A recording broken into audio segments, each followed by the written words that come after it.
Asha Hawksworth here for another episode of Redneck Lesbian, the podcast that shamelessly promotes DEI, socialism, and democracy for the masses instead of the petty sociopathic rulers who have conned this country into submission.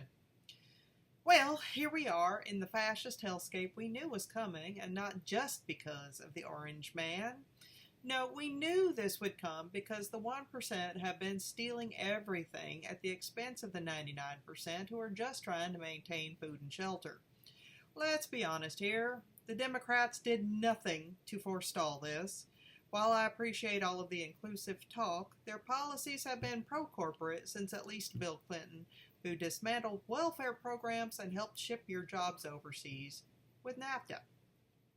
We can rightfully refer to Trump's following as a cult, but let's not make the mistake of creating our own cult in the name of Barack Obama and Joe Biden.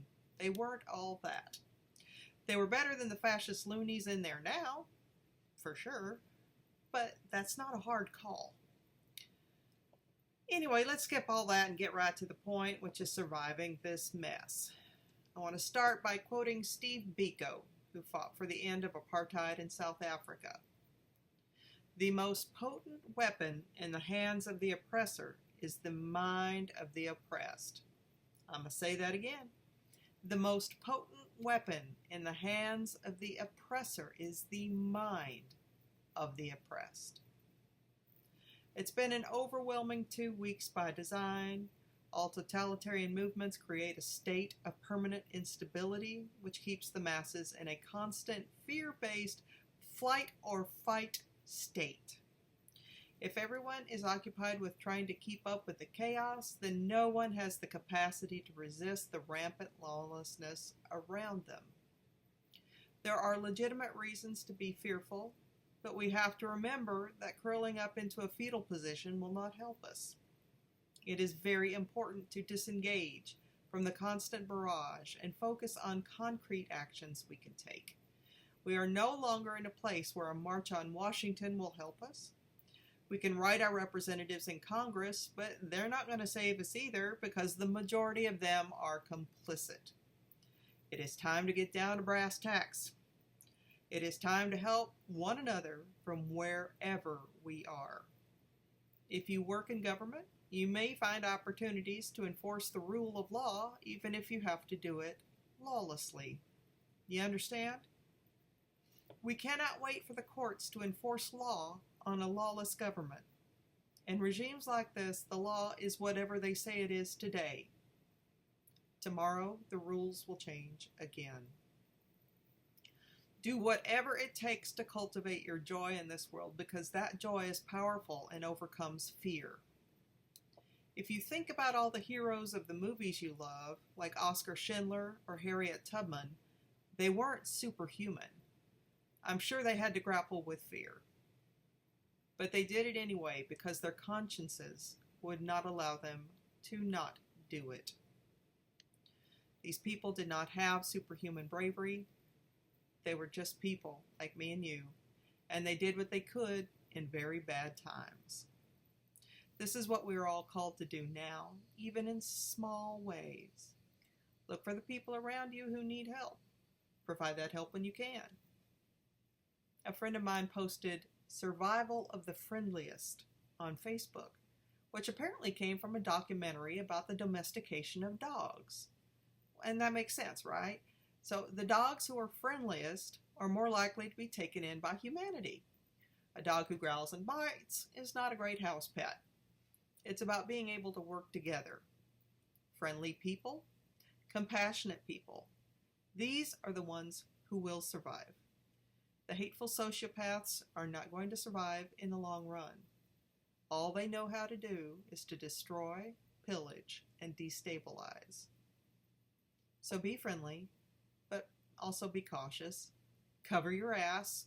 Do what's right, not what's easy. Resistance can take many forms. If we held a general strike and no one went to work, we'd have their attention. They can't kill or jail everybody. Remember that. Solidarity is power. I want to tell another story that I've never forgotten that also comes from a nature documentary. It was about chimpanzees who share 99% of their DNA with humans. In the tribe being filmed, there was this one male chimp, and he was a real jerk. After causing trouble for some time, he eventually beat up the alpha chimp and took over as the tribe leader because he was just power-hungry little shit. So this chimp was an abusive, sociopathic ass. He was cruel and greedy. He kept everybody down. He made their lives miserable. So this went on for a while, and eventually the female chimps decided they had had enough.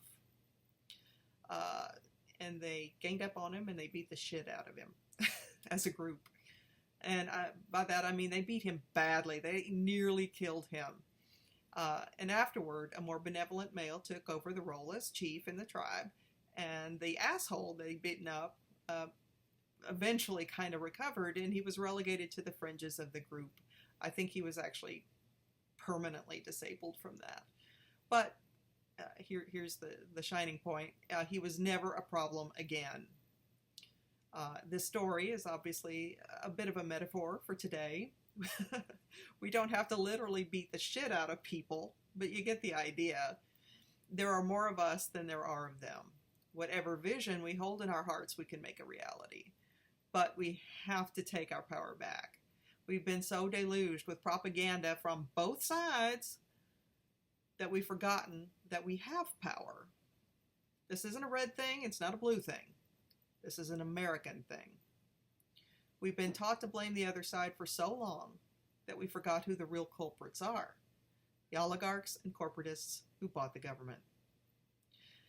In the chaos that accompanies the fall of our empire, which is actually a good thing, although it did not have to be this painful, let's use our imaginations and envision institutions and processes that benefit our humanity and planet, rather than the shareholders of some company that isn't a person.